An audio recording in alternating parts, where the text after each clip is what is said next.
जयसीडी Rohini नाबाटिही railway फाटक पर बड़ा रेल हादसा, ट्रक से टकराई गोंडा आसनसोल एक्सप्रेस ट्रेन।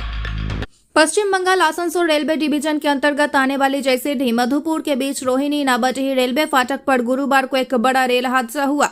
इस हादसे में ट्रेन संख्या 13510 गोंडा आसनसोल एक्सप्रेस ट्रेन और चावल से भरे ट्रक के बीच जोरदार टक्कर हो गई। इस घटना में ट्रक तो क्षतिग्रस्त हुए ही, साथ में ट्रेन का इंजन भी क्षतिग्रस्त हुआ है।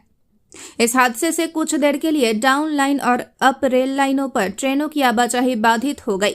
घटना सुबह करीब 9:38 की बताई जा रही है। हालांकि सुबह करीब 10:55 पे अप लाइन को चालू कर दिया गया। आसनसोल झाझा पैसेंजर ट्रेन को पास किया गया है। प्रत्यक्षदर्शियों के अनुसार फाटक पर सुबह के समय भारी ट्रैफिक था। इसी दौरान चावल से भरे ट्रक रेलवे ट्रैक पार कर रहा था। गेटमैन पंकज कुमार का कहना है कि ट्रैफिक अधिक होने के कारण ट्रेन को सिग्नल नहीं दिया गया था। इसके बावजूद इसके डाउन लाइन पर गोंडा आसनसोल एक्सप्रेस आ गई और फाटक पर ट्रक से टकरा गई। टक्कर इतनी तेज थी कि आसपास अफरा तफरी मच गई। ट्रेन और ट्रक की टक्कर के दौरान ट्रक की चपेट में 2 मोटरसाइकिलें भी आ गई। राहत की बात यह बताई जा रही है कि मोटरसाइकिल सवार मौके से किसी तरह भाग गए। इस घटना में अब तक किसी के हताहत होने की सूचना नहीं है। स्थानीय लोगों का कहना है कि अगर ट्रेन की रफ्तार कुछ और अधिक होती तो जान माल का बड़ा नुकसान हो सकता था। वहीं घटना की खबर सुन मौके पर रेलवे के कई अधिकारी सहित रेलवे सुरक्षा बल मौजूद हैं और रेलवे परिचालन दोबारा बहाल करने के कार्य में लगे हुए हैं। एसआईआर को लेकर पश्चिम बंगाल में आंदोलन और राजनीतिक उठापटक समाप्त होने का नाम ही नहीं ले रही है। आज मार्क्सवादी कम्युनिस्ट पार्टी की तरफ से आसनसोल अदालत परिसर के निकट विरोध प्रदर्शन किया गया। इस मौके पर यहां बड़ी संख्या में माकपा कार्यकर्ता उपस्थित थे। इस बारे में माकपा नेता पार्थ मुखर्जी ने कहा कि जिस तरह भारतीय जनता पार्टी और टीएमसी द्वारा लोगों को धर्म और भाषा जाति के नाम पर विभाजित राजनीति की जा रही है, वामपंथी इसका घोर विरोध कर रहे हैं। वह चाहते हैं कि जो एसआईआर की प्रक्रिया चल रही है उसमें एक भी जायज मतदाता का नाम काटा ना जाए, लेकिन जिस तरह से हेयरिंग के नाम पर लोगों को परेशान किया जा रहा है उसके खिलाफ यह आंदोलन किया जा रहा है। उन्होंने कहा कि 1 हफ्ते पहले भी वामपंथियों द्वारा जिला शासक को ज्ञापन दिया गया था, लेकिन उस पर कोई कार्यवाही नहीं की गई थी, जिस वजह से आज फिर से आंदोलन किया जा रहा है। उन्होंने कहा कि अगर अभी भी प्रशासन ने उनकी बात नहीं सुनी तो आने वाले समय में 26 जनवरी के बाद और बड़े पैमाने पर आंदोलन किया जाएगा। মোকাবেলা করার জন্য রাস্তায় নেমেছি। দুটো রাজনৈতিক দল বাইনারি করছে, তারা হিন্দু মুসলমান করছে, তারা ভাষার ভিত্তিতে ভাগ করছে। আমরা বলছি যারা মানুষ যাদের ভোটার লিস্টে নাম থাকার কথা তাদের ভোটার লিস্টে নাম রাখতে হবে। প্রশাসন এমন ভাবে সাজিয়েছে যাতে নৈরাজ্য তৈরি হয়। আমরা বলেছি কেন্দ্র বাড়াতে হবে, টেবিল বাড়াতে হবে, মানুষের হয়রানি বন্ধ করতে হবে। এটাই হচ্ছে সবচেয়ে বড় কথা আজকের প্রতিবাদে।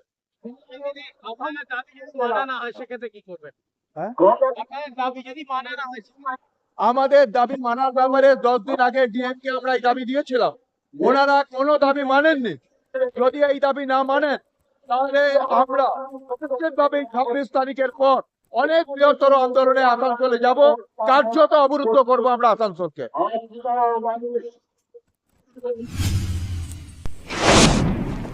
रेलवे की लापरवाही से जनता परेशान, केंदुआ पुल का कार्य बंद। कुल्टी 12 नंबर लोको लाइन स्थित रेलवे ओवरब्रिज का निर्माण कार्य लंबे समय से बंद पड़ा है, जिससे आम जनता को भारी परेशानी का सामना करना पड़ रहा है। इस गंभीर समस्या को लेकर समाज सेवी जिसान कुरैशी ने रेलवे मंत्री और डीआरएम को पत्र लिखकर पुल का कार्य शीघ्र शुरू करने की मांग की है। जिसान कुरैशी ने बताया कि कुल्टी रेलपार क्षेत्र के 50,000 से अधिक की आबादी निवास करती है, जो इसी पुल के माध्यम से रोजमर्रा की आवाजाही करती है। कुल्टी रेलवे स्टेशन का फाटक अधिकांश समय से बंद रहने के कारण लोग इसी मार्ग पर निर्भर हैं।